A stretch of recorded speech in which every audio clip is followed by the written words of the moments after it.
In a country where gun violence has become a fixture of life, these particular gunshots still echo more loudly than usual. The moment the bullets stopped, the conspiracy theories began flying.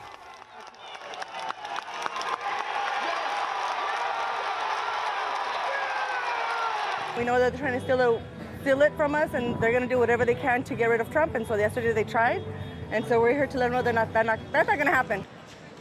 In a call for political unity, Trump's rival, President Joe Biden, called on Americans to dial down the rhetoric. There is no place in America for this kind of violence, or for any violence ever. Period. No exceptions. We can't allow this violence to be normalized. 2 days after the shooting, many questions remain. How could an armed attacker get within shooting range of the former president? Did the Secret Service ignore early warnings from the audience? And what was the motive? A clearer picture of the shooter is emerging, but some information is conflicting. He was a member of a local gun club and a registered member of the Republican Party. But he'd also donated to Democratic causes in the past. Police believe the weapon he used to shoot at Trump belonged to his father and was purchased legally. Officials also found what they described as a suspicious device in the shooter's vehicle. It was rendered safe by bomb technicians. Supporters of the former president have been holding gatherings around the country. Outside Trump Tower in New York, crowds formed to show their support. Long live Trump! Trump is now in Milwaukee, attending the Republican National Convention. Outside the venue, his supporters held a vigil. Trump himself has said he wants to use this historic moment to bring the country together. Ramifications of the assassination attempt are not yet fully known, but it has most definitely raised the stakes for this year's election dramatically.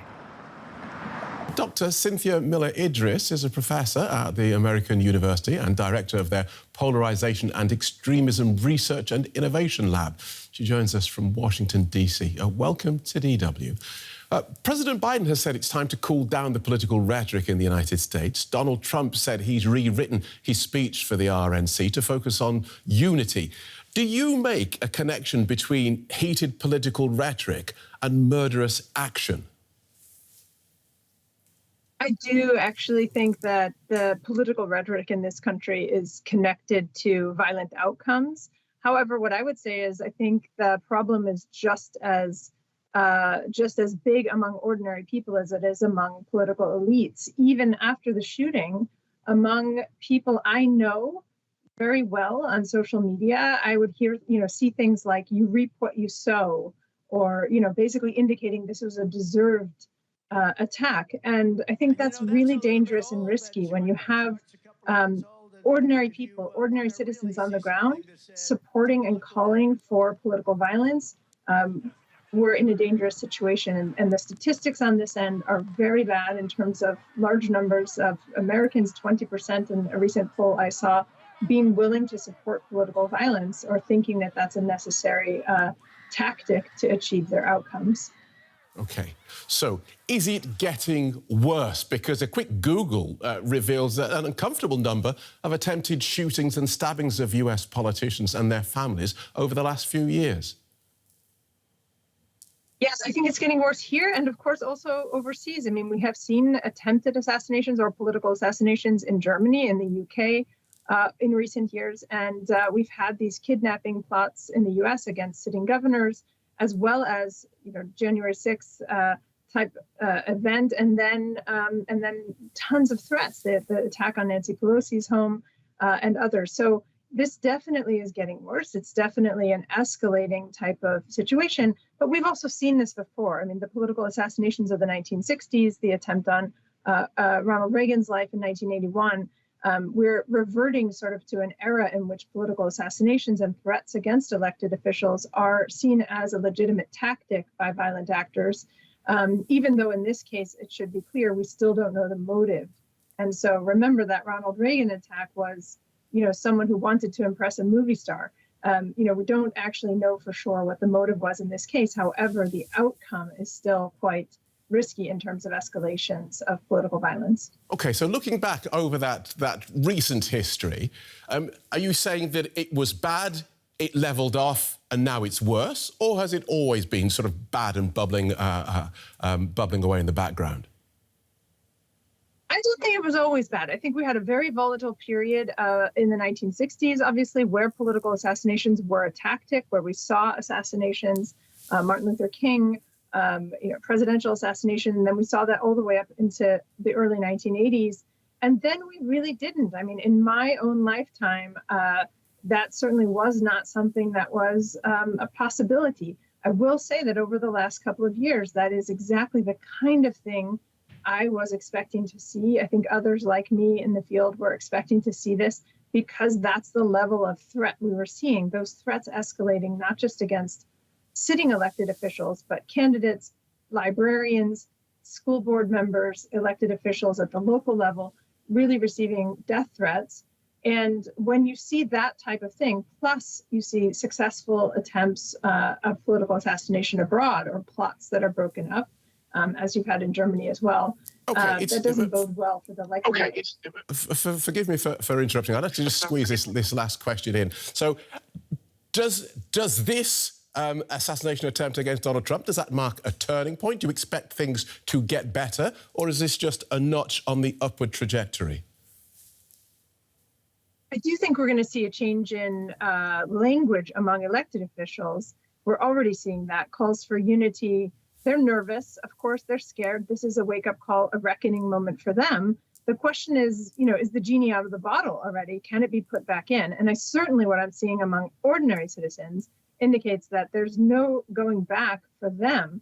They are angry. And many of them on the left say this is justified because you reap what you sow, and Trump was using violent rhetoric. And on the right, there's a lot of conspiracy theories and false flag ideas and blame against the media. So, yeah, it's not, I don't think we're in a situation where we're likely to see a decline in the political violence at the moment. Thank you for guiding us through that so clearly, Professor. Professor Cynthia Miller-Idris from the American University in Washington. Well, as we've been hearing, the United States has a long history of political violence. And even though both candidates are now calling on their supporters to tone down the rhetoric, the political polarization, which culminated in Saturday's attempted assassination of the former president, is something that both sides have helped stoke. A bullet grazes the head of a US presidential candidate. An assassination attempt that has highlighted just how polarized this election has become. As November approaches, both the Democratic and Republican campaigns have sought to frame the upcoming vote as an existential war. Biden's campaign has used Trump's often aggressive rhetoric to portray the former president as an authoritarian and a threat to US democracy. He calls those who oppose him vermin. He talks about the blood of America as being poisoned, echoing the same exact language used in Nazi Germany. The choice is clear. Donald Trump's campaign is about him, not America, not you. Donald Trump's campaign is obsessed with the past, not the future. He's willing to sacrifice our democracy, put himself in power. Extreme rhetoric has long shaped Trump's approach to politics. Alongside false narratives of a stolen election in 2020, Trump has consistently warned supporters that Biden will destroy their country if re-elected. With 4 more years of Biden, the hordes of illegal aliens stampeding across our borders will exceed 40 to 50 million people.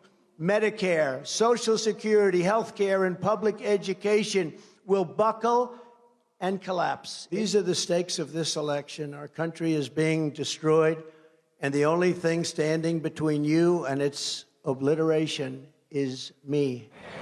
But with both sides framing this election as a choice between freedom and destruction, a climate of fear and trepidation is building amongst voters. A Reuters poll in May found almost 2/3 of Americans said they were afraid that, quote, extremists will commit acts of violence following the election. But the violence has come early. In the wake of the attack, both Trump and President Biden called for America to reunite. You know, the political record in this country has gotten very heated. It's time to cool it down. But years of polarization have already taken root, and the attempt on Trump's life may only inflame the situation further.